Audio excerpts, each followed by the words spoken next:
Welcome back. Chapter 30. Wednesday, June 28th, 2017.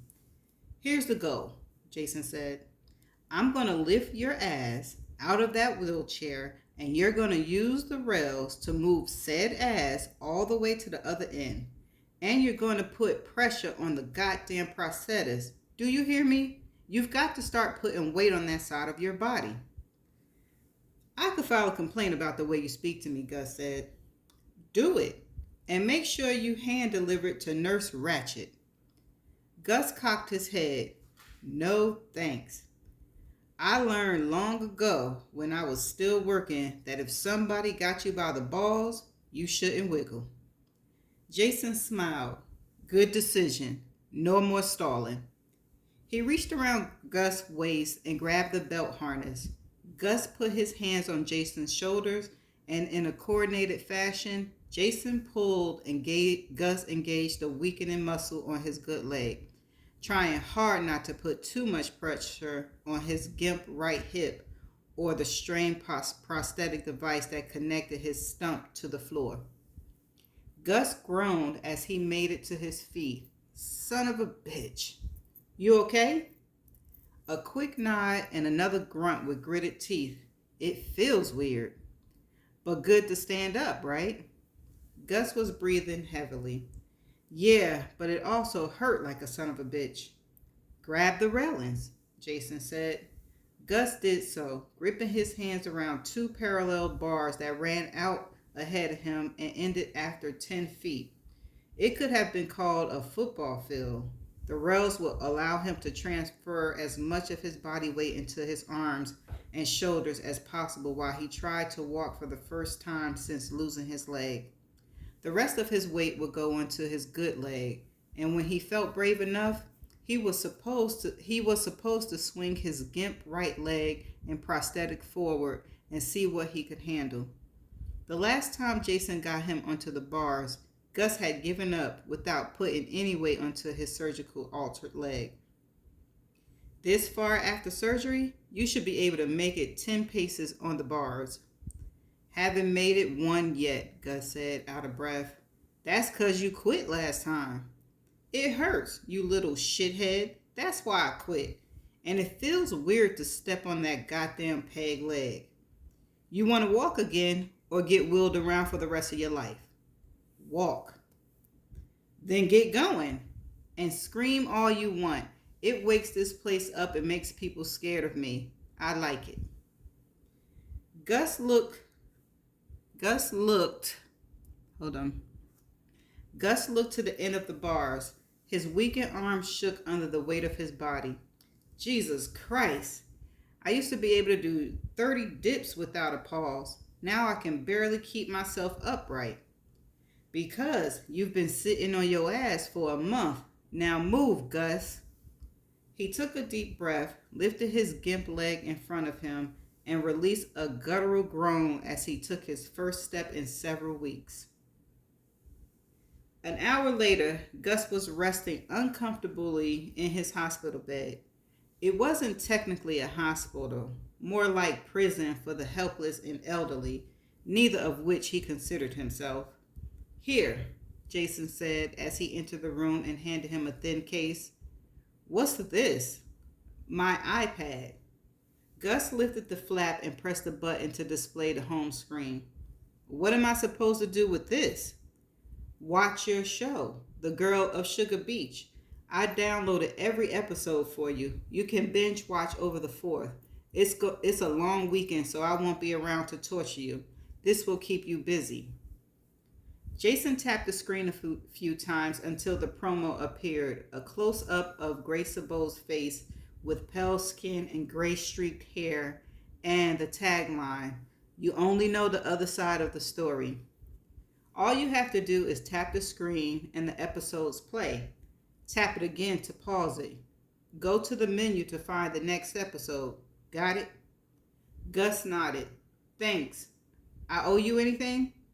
Keep working like you did today. That's good enough for me. Jason typed for a moment on the keyboard near the foot of the bed, then closed Gus' electronic chart. See you next week. Is that a question? Gus said. Where the hell do you think I'm going? Gus nodded. See you next week. Let the nurse get you up this weekend. You've got to start using the prosthetic.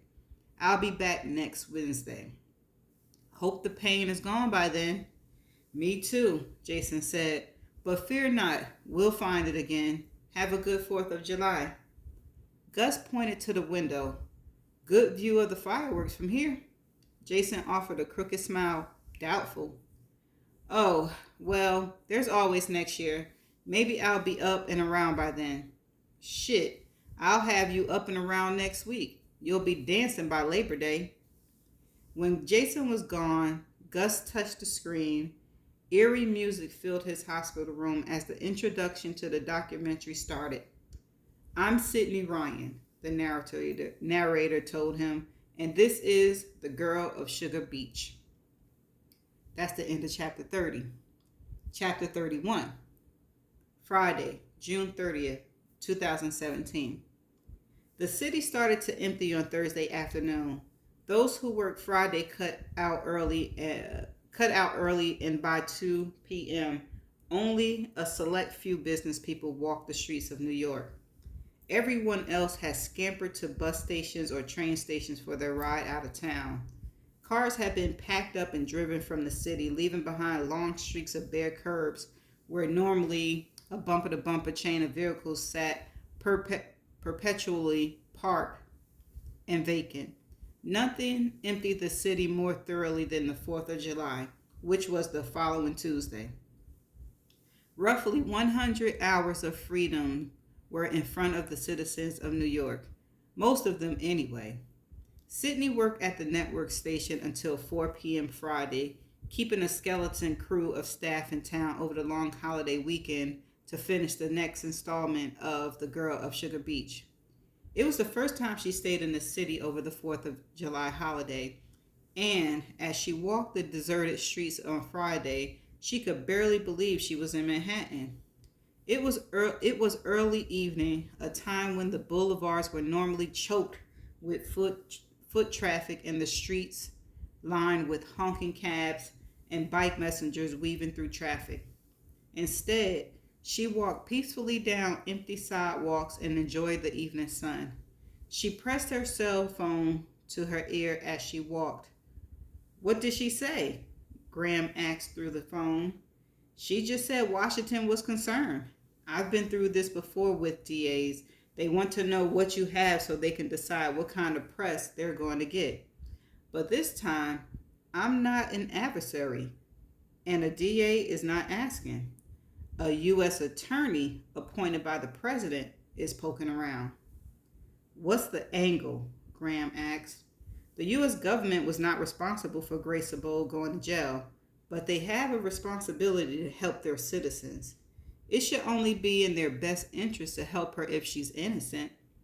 Janet Station wanted to know if I can delay any of the information that's coming about the blood and the so-called bleach cleanup, and about the prints on the ore and the blood on the blade, just until they had a chance to review everything.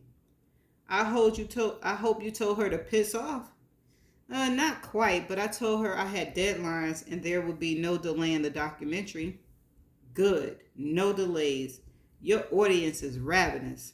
The latest test audience is pulling for Grace Abold's innocent, polling at 90%. And the execution team met yesterday. They want the conclusion more displayed. Really? Is that what the executives want, Graham? And this whole time I thought I was producing this documentary. You are. I'm just telling you what the higher ups are looking at. You saw the outline I submitted. I'm going to show her innocence the best I can, Graham. There are always gray areas with these cases, but I'm going to paint it the best I can to be black and white. I thought I had their full confidence, according to Ray Sandberg. You do. They're just confirming the direction of the documentary. We've been through this, Sid. This is network television, not a freelance film. They like to maintain control and make sure they know what's coming. She came to the Liberty, which typically could not be approached at 5 p.m. on a Friday evening.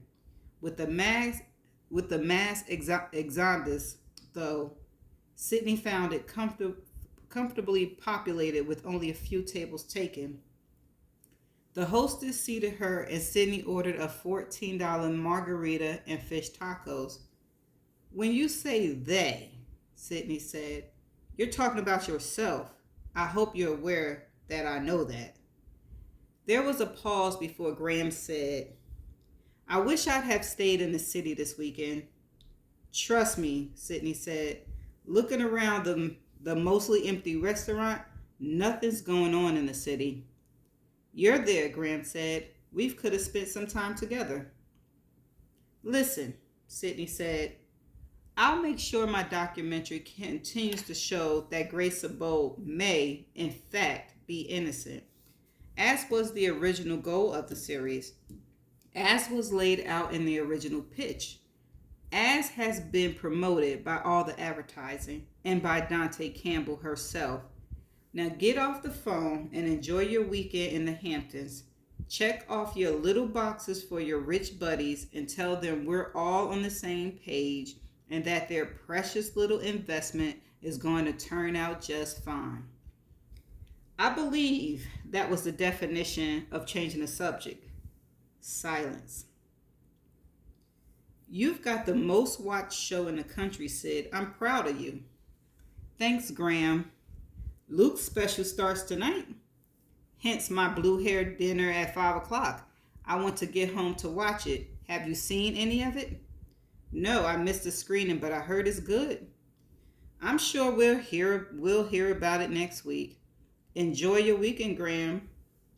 She had 2 margaritas with her tacos, just enough to allow her mind to wander back to Graham's suggestion that he should have stayed in the city with her for the weekend. Sydney knew where that would have led, and she spent too much energy untangling herself from the mess to tie herself back up. Their 6-month affair had ended more than a year ago. They had met at a cocktail party when Sydney was working on her second documentary and gaining a name for herself. She was an aspiring producer and Graham Cromwell was a powerful network executive. They each knew of the other's work and conversation was easy. They casually dated for 6 months when Graham mentioned that Luke Barrington was looking for a producer. Sydney had just finished her second documentary and was considering her next project. Television had never been a consideration, but the exposure and the experiments of producing Luke Barrington's top-rated show was enough to convince her. When she signed her contract with the network, she had a talk with Graham. Sydney tried for a clean break, but those never work.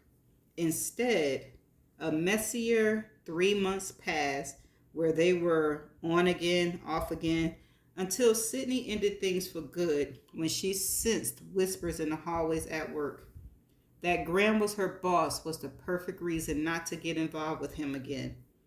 It was actually the perfect reason not to get involved with him in the first place, but that ship had sailed. All she could do now was write her course and not turn back.